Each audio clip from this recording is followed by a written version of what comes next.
So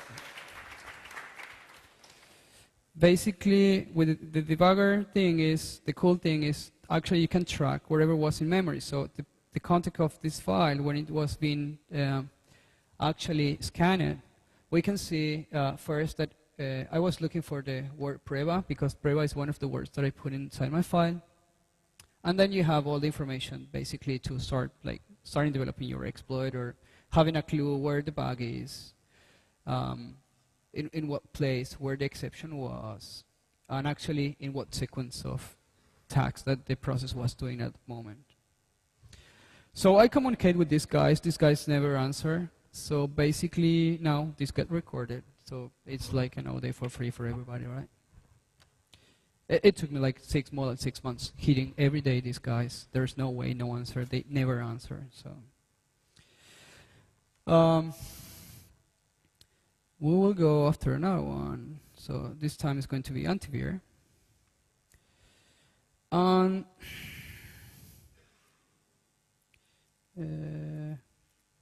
This is the name of the process that antivir actually loads up.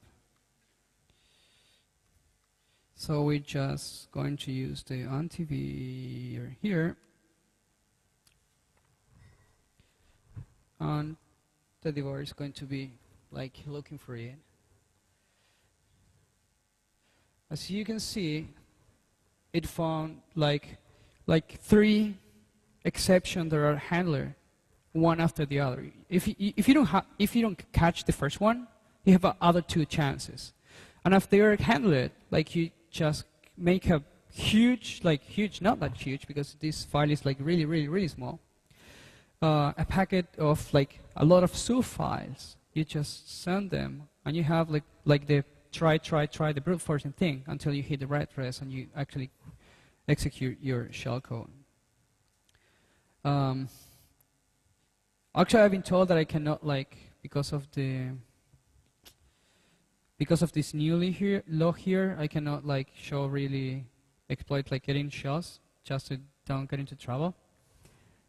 But okay, this didn't crash, but the exceptions are here, and actually you can see the whole trace. I don't know if this tells somebody to somebody. So here you have another bug there. I will try again with this section to see if it actually dies or not, because I want this to die. Let's see if I'm a little bit more lucky now.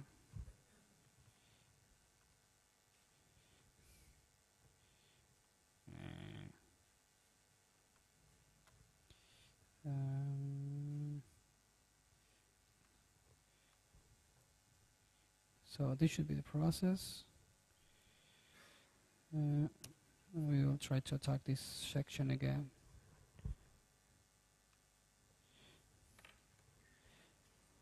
Please.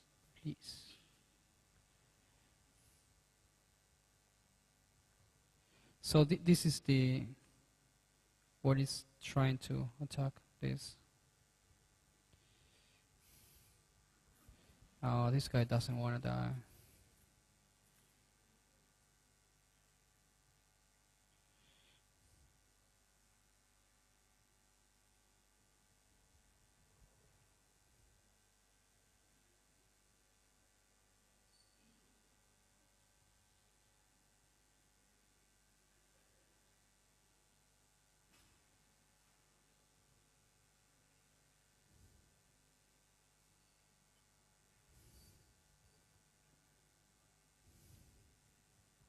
Okay, it seems this is not going to work today.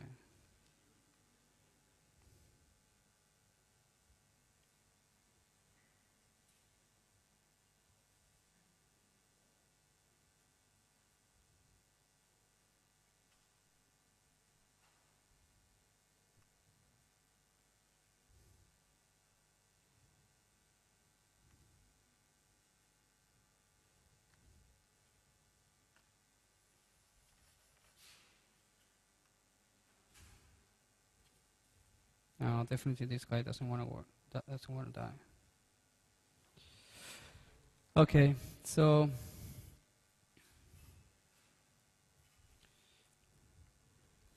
So there were like 4 demos. 1 didn't work. So here, the machine is like really, really unstable now.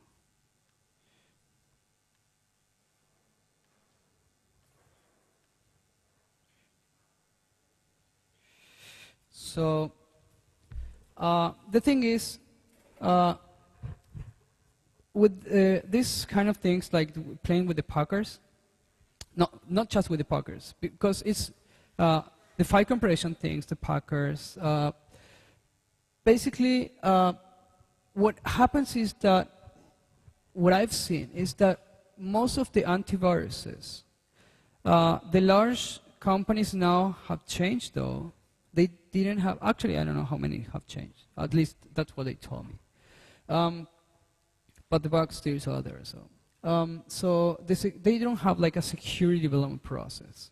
So if you don't have like a security development process, that is why you have a lot of bugs, right? Somehow they need to follow the step from Microsoft. Microsoft is like trying harder every day. Even though there's a lot of people that just don't like Microsoft. The truth is they are doing their best to do it. So if we think about this kind of bugs, like different Packers, different antiviruses, different bugs, we can put them all together and just do like a real bad thing. So if we think about this bad thing, like it'd be like a worm, and this worm actually installs some kind of rootkit in the BIOS, like the Sean Hisman talks. If anybody is familiar with this kind of rootkits, and if not, I highly recommend to read all the Sean Hisman papers about rootkits. That is on BIOS, on PCI, and in the last Black Hat and DEF CON, he presented against the firmware. So if you think about this whole thing, that is really, really, really, really bad, because basically these rootkits survive even if you reinstall your system. So they just are in your machine. Turning on the antivirus is good. Okay. For me, seriously, it's not secure, but you have to do it. So basically about this parsing thing, because the main thing is the parsers. It's just the top of the iceberg. If you start thinking about the IPSs and IDSs, the amount of protocols they have to deal with, if you just have a look in Wireshark, you will see the amount of dissectors that they have. There is like a lot of them. Well, IDSs and IPSs have actually to analyze them to realize if whatever is inside is fine or not. We were talking about like 60, 70 compression algorithms in the antiviruses. Just think about that. At least they have 100 each IPS, right? So there is a huge problem there, and I just started to play with, and it's bad. And I don't want to go against the firewalls, but most of the firewalls now do like decisions at different packet level, and they have to do some parsing too. I wouldn't bet on them either. I didn't research on them though. So the paradox here is like pretty interesting, because it's like the more infrastructure that you put in your network, like I put my whole antivirus, I try to protect my company the best that I can, but at the same time, they have to deal with so many things that if you think it twice, there is a very big problem there, because basically the more you defend yourself is the more that you become vulnerable to these kind of attacks. So what could be like the recommendations? They make, I mean, for a lot of people, most of people, a lot of sense. It's like, just block all the files that you don't want that pass through your network. Just block them. Don't let anything to actually parse them. If you see some kind of extension, just blow it away. If obviously you have policies that you can apply at domain level. So if the antivirus make mistakes on the registry permission, if it does mistakes at file system permissions. Just do your policies on the right way. Just check any kind of software that you install in your machine, in your corporate network, and fix them. You can do it by domain policies. And this is something that I always recommend to everybody. Anytime that any vendor from any kind of piece of software comes to you, their software is the best. The software is the more elegant. The software is the more useful. The more is the most effective, and blah blah blah blah blah blah blah. Just hear about the features. Keep in mind the features that they have, and they just go and test them. Because probably there are many things that are like not really true. There are antiviruses that tell you, oh, we can scan up to like 20 levels or something like that, like something brainless. Like if it's packet, they go deep. The reality says, if you do that, your antivirus is going to be taking ages for scanning each file. And if you have a mail server, those files are basically not going to pass through. So packet, they're going to be cached on the desktop though, because when the files is uncompressed, this is going to be written on the disk, and the antivirus is going to actually act there.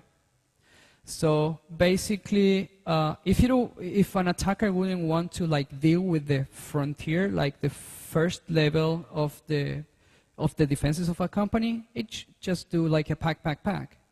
It will bypass the whole detection first, and will attack the internal machines. So from that point on, they're just inside the company, right?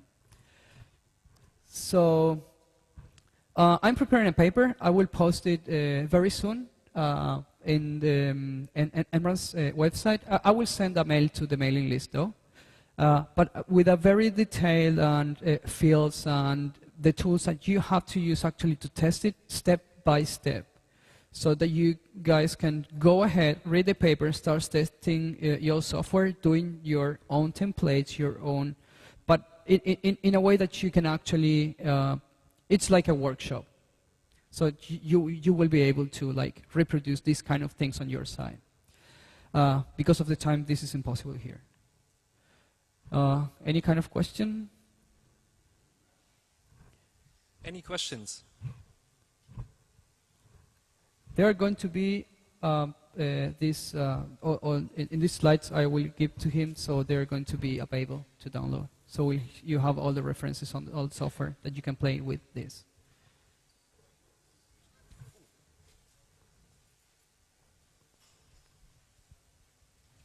You said you found you posted about 80 bugs in rather small amount of time. So I wonder how you find them. So do you just sit down and say, I want to find something? took two approaches. One of the approaches that I had was like literally I built up from the scratch a framework for fuzzing that basically automate the whole analysis on the antivirus. So it create the file, send to the antivirus, try to parse and realize if it crashes internally or not, if it throws some kind of exception, because it's like a write access violation. That was one of the approaches. The second approach was just tracing with PyMail at first. When each packet was acting, to actually see if I was calling the right opcode or the right method for the compression thing. Because in the so when you see the tree that the walkthrough, the data flow goes, you see that there are some branches that are not taken. So for actually test those, what I did was like tracing them, looking for common commands that you know there could be vulnerable.